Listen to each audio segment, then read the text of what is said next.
Hey guys, it's Miss Jordan, and today is November the 3rd, and we are working on synthesizing today. So, if you know from your vocabulary words that you wrote down yesterday in your composition notebook, synthesize is one of the words, okay? But so is schema. Synthesize is like when you take your background knowledge, which you're fifth graders, so you came to fifth grade with a lot of background knowledge, a lot of schema before you even got to me. You know how to tie your shoes, you know how to turn in your paper, you know how to brush your teeth, get dressed. There's so many experiences by the time you have reached the age that you are, you have a ton of schema. Okay, so the way to synthesize is to take that background knowledge, that schema, and then add personal connections from personal experiences that you've had in your life and add those onto like new ideas that you keep coming up with as you learn things every day, along with just making a good guess based on logic. And when we do that, we add all four of those things together. It's called synthesizing, okay?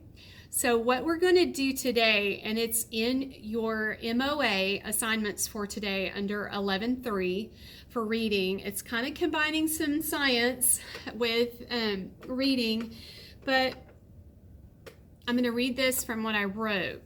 So everybody in the fifth grade should know what static electricity is, right? We have, if you've ever rubbed a balloon on your head and your hair goes like that, if you've ever, when I was a kid, I used to do this a lot. I'd rub my hands or my legs together really fast under the blanket and it would create sparks. That's static electricity. If you've ever rubbed your feet really hard on carpet or a flooring, and then you've touched somebody and you've shocked them and you're like, don't shock me, that's static electricity. Or like sometimes when you get clothes out of the dryer, some of your socks might be stuck to a shirt or a dress or some pants or something.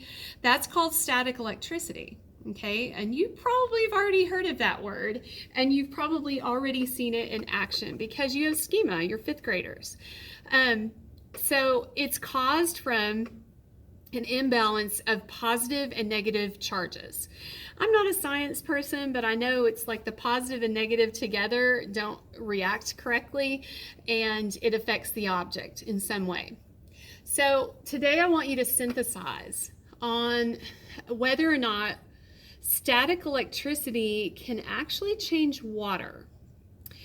So what do you know about water already? Are there things you can't put in water?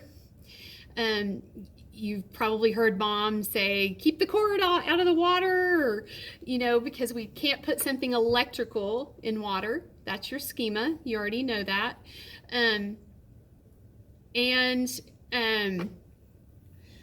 Now I want you to synthesize and tell me what will happen in your own mind when you rubbed your comb or something plastic in your hair, like a straw. If you have a straw, a plastic straw in your house, or if you have a plastic comb, you can go get that, okay? And what I want you to do, and you can stop and start this video as you need to, but today I want you to synthesize and tell me what will happen in your own mind, just based on your schema, okay?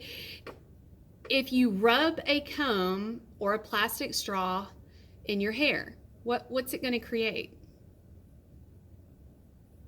That's right, static electricity, okay? Now, if that friction can cause your hair to move, can't you synthesize that it will move water or change water in some way? Why or why not? Now, I want you to go get a piece of paper, and you have paper in your composition notebook that you take your notes in. So if you need to tear it out, you can. I want you to write a sentence, a synthesized paper. Okay, if you need to know the spelling of it, it's in MOA 11.3 for today. Did I say 10-3? Probably, who knows. So write a 4-sentence synthesize paper on what you already know about static electricity and what you think will happen before you even do this experiment. So be real, don't do it first. I want you to think about it, synthesize, use that schema. Use your own personal experiences on when you've seen and you've used friction in your own life to move hair or clothing or whatever you've used to create that static electricity. I know some of you on purpose have rubbed your feet together and touched somebody or your hands together or whatever and caused that static electricity. So after you write your 4 sentences, okay, you're going to turn on your faucet to like a slow, steady stream. Not blasting with water in the sink, just a slow, steady stream, okay? Not dripping either, just a slow stream. Then you're going to take that plastic straw or a plastic comb and you're going to rub it in your hair like 10 times, okay, to really get it good with static electricity. And then I want you to put that straw near the running water. Okay, what did it do? So your last sentence in your synthesized story will be your 5th sentence, because I know you've heard me say 5th graders write 5 sentences in their stories. Okay, so you're going to finish that synthesized story with one last sentence, which is your new knowledge of what just happened. Okay. Congratulations, you just synthesized. You used background knowledge. Okay, so you took your schema, your new ideas, your personal experiences with static electricity, and you made a good guess, right? And that's called synthesizing. Okay, so I want you to do that today. Have fun, guys. I miss you. See y'all next Monday. Bye.